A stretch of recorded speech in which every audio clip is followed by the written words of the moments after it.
Right, so we've just heard that Sean Dyche has been appointed Nottingham Forest new head coach. Our reporter Anton Tolui is at the training ground this morning. You saw him arrive at the training ground. We've just seen them breaking the news on social media. But yeah, what more can you tell us then about this deal, Anton?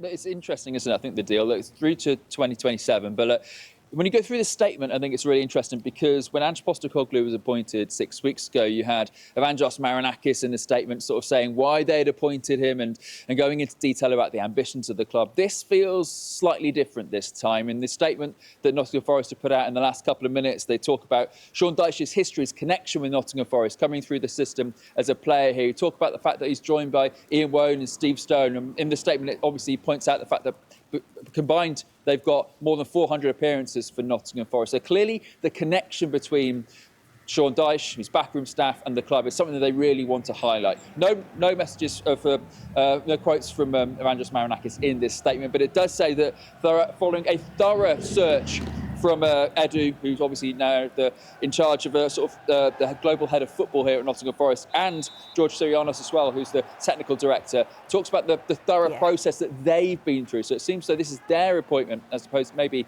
so much the owner's appointment, but also going through the fact that we know they've been in touch with the representatives for the likes of Roberto Mancini and Luciano Spalletti and Pedro Martins. We know they were interested in Marco Silva at Fulham, for example, but didn't make contact with Fulham because we know the compensation that would have been required would have been a huge fee. So it's interesting. This feels like a very different appointment, not just for footballing reasons, but I think the process has been different this time around as well. Yeah, and he doesn't have long to sort of try and stamp his style onto the side. Of course, they talk about European ambitions in their statement and having a look at what they've got to come up as well, of course, in the league to try and turn things around. It's going to be no easy feat, is it?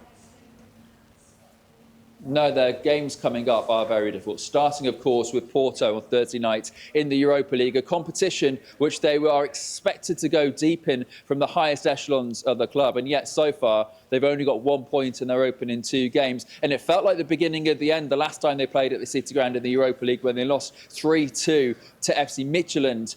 So, yeah, I think there's a lot of pressure on Forest to start well on Thursday night because they are expected internally to go well in Europe this season. As for the Premier League, they've got high-flying Bournemouth coming up this weekend. Then, obviously, they've got Manchester United. They've got Liverpool coming up as well. And then a few weeks' time, Leeds sandwiched in between that as well. It's not an easy start for Sean Dyche and his backroom team to get Nottingham Forest up the table. And as you were saying, Hayley, as well, it's not just the case that Nottingham Forest feel they need to get out of the relegation places. They feel they need to be back in that top half of the table. They believe they have a squad capable, still challenging for Europe. Chatting to Nico Williams yesterday, he was saying, look, we still have high ambitions at this club. We still feel as though, there are still a points tally we can get, which is still set to really high standard at this club. He said, look, we can still get technically 90 points this season as a joke. But what he was basically saying is that we can still go on a run and push ourselves where we expect to be. So, yeah, Sean Dyche is expected to come in, take his first training session in the next hour or so and get his side just from day one